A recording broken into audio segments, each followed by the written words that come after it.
Hi everyone, welcome back to my channel and our year to shine and our continued discussion on Brene Brown's book, The Gifts of Imperfection.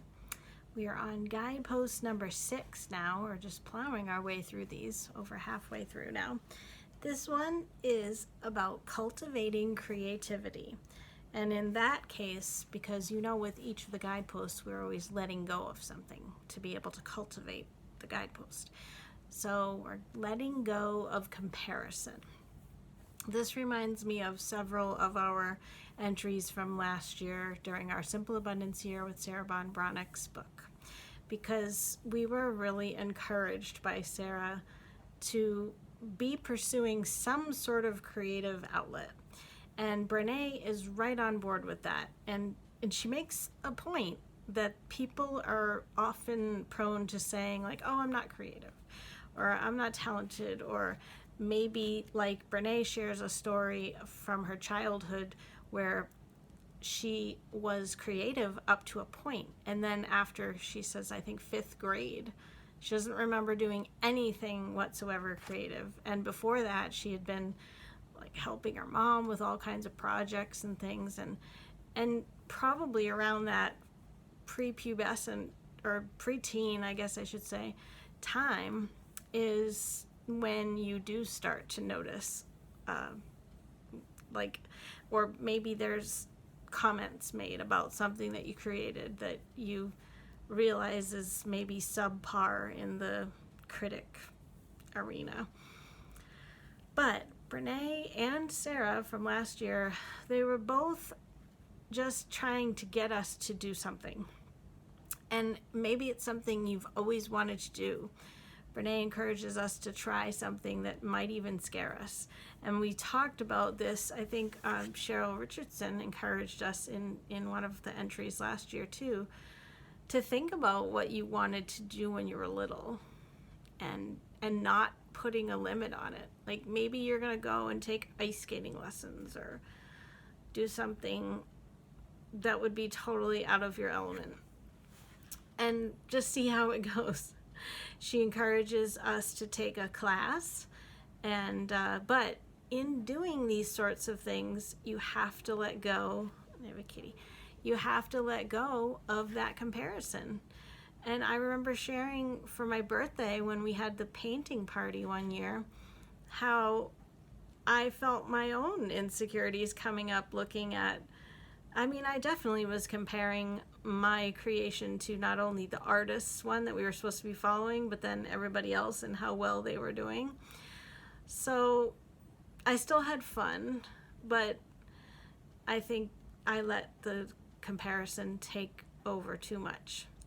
So how do you get over that? Is it a matter of maybe doing these things without other people that you know? And so like, who cares about how the other people in the class are? If they're strangers, it's like you never see them again. I don't know. It would be, I guess, your own comfort level. Or is it doing something like, there are people that write books and they don't even use their names. Yeah. Anonymously having a YouTube channel, like never putting your name on it or something. There's a lot of things out there that you could do to somehow have a creative outlet. I always need a creative outlet, but I think I could do better. Brene says we really, it's not like it should be a to-do item that feels like a chore. It should be something that comes naturally. And she even says, and I remember Sarah saying this too in Simple Abundance, it's like, once you get the creative juices flowing, then everything in your life is going to flow a little bit better. So maybe it's something as, how I decorate my planner. That's being creative. So it's not like I have to go and be Picasso or write a symphony. Maybe it's just small things like that that you enjoy. You might enjoy decorating. Like I just redid my mantle for spring, and I love doing things like that and going out to shops and trying to find like the perfect little things that are going to go together. Maybe it's doing something with your wardrobe and fashion. So it's not like it has to be totally out of your everyday life to do these things. But I do agree that when you start to open up to that part of yourself, that it is like we talked about last year in Simple Abundance, it's almost like you're letting the divine in, and and letting go. We just talked about letting go of certainty. So in being an artist or any sort of creative pursuit, you do have to pretty much let go of certainty, because you could try everything. Like you're on a potting wheel and then like something could happen and your whole thing could get wrecked, or you go to paint something and the paint dribbles and then you never get it back. So there's a lot of courage and a lot of uncertainty that comes along with being creative. But maybe if you need to take that first step of anonymity and do something like maybe you enter an art competition and you don't have your name on it, or you don't tell anybody that you did it. So something that feels a little bit more with your comfort zone. Or maybe you do these things behind closed doors.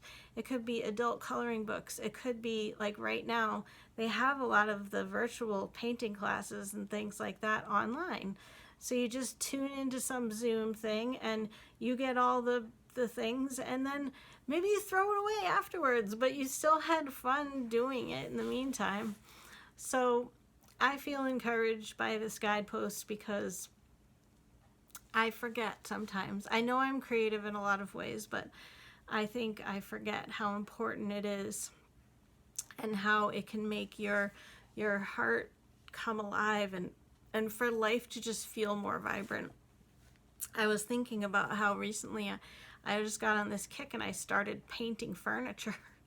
So I wanted to have more color around, and then I got sort of obsessed with it, and I thought like, oh, what else can I paint? So it was sort of a momentum thing where I started and then I wanted to keep going. So I'm still probably going to do some painting of some kind, and maybe I just need to get some of those canvas things and start painting on there.